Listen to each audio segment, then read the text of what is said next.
What are the questions to ask when buying a new construction home? That's what I'm talking about on this video. Hi, I'm Amy Hayslett. I'm a realtor in Phoenix, Arizona. And on my channel here, I talk about moving to Arizona, life in Phoenix, and the Phoenix real estate market. Today, I'm talking about what questions you should ask when buying a new home.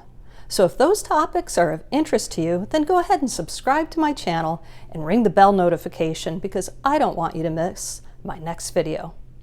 Now let's talk about new home construction. So you're thinking about buying a new home, but you're not really sure about the process of buying new versus resale. Well, either way, there's definitely some research you want to do upfront about the area, such as researching crime statistics, the school districts, what are the boundaries of the current schools and are they going to change? What are the commutes to work and to shopping? And what about future development around the home that you're going to build or buy? So once you've done that, there's definitely some questions if you're going to go the new build route that you're going to want to ask of the builder before you even put pen to paper. Number one, what is the builder's policy towards independent inspections? All builders should allow you to do independent inspections during the time frame that you're building the home, as well as right before you take possession. However, some builders make it harder than others, so you really want to understand what the builder's policy is and get a copy of that before you decide to buy with them. What I've experienced is that some builders have insurance requirements that are so unreasonably high that no independent inspector is going to be able to meet their requirements.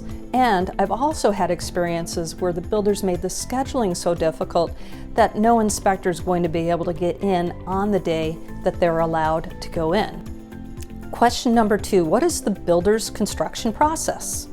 How long will it take to build? When will you get updates from the builder? Now, some builders will give a weekly update.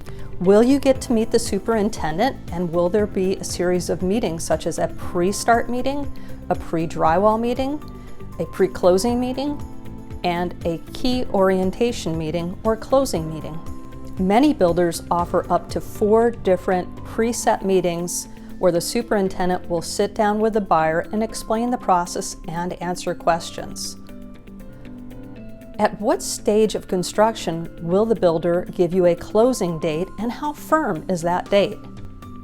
Question number 3, can I get a copy of the public report and the homeowners association documents before I sign? This is real important because on a new build home, there is no due diligence timeframe like there is with resale homes. So what that means is once you sign the contract, you've signed off on the public report and the HOA or homeowners association documents.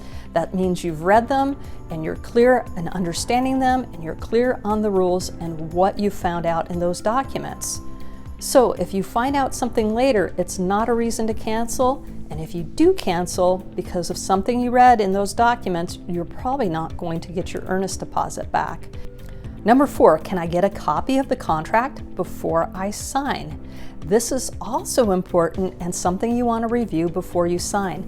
Now, it's easy to walk into a model home complex, get really excited about a home and start writing all the paperwork, and you've gone under contract, and in the meantime, you've gotten a link from the builder with all these other documents, including the purchase contract that you should read, but you just had too much to do and you didn't want to read through all of it. So it's a good idea to get the purchase agreement ahead of time and review it with your realtor. You can go ahead and ask your realtor questions and also put together a list of questions for the builder representative so that you really understand the process and what you're getting into before you write the contract.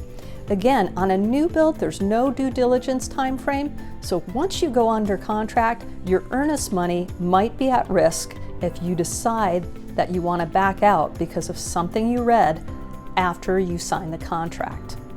Question number 5 to ask the builder is, who is the superintendent?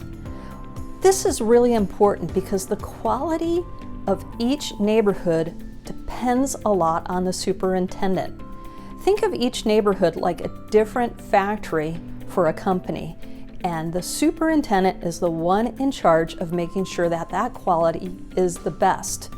So I sold new homes for 13 years, and now in the resale area, I get questions all the time. Who's the best builder? And I can tell you, a lot of it depends on the superintendent right there in the neighborhood.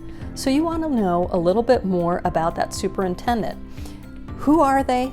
How long have they been in the construction business? How long have they been with this company? And how long have they been in this neighborhood? Also, do they have any other neighborhoods that they are responsible for? Now, there's always the chance that the superintendent could change midway through building your home, but if there's a superintendent there with longevity that really knows what they're doing, that's definitely a plus in terms of the quality that's going to be there in the end when you move into your home. Hey, thanks for joining me today on this video about questions to ask when building a new construction home. Now I want to know, what questions would you add to my list of 5? Thanks for joining me, and I'll see you next time. Bye-bye.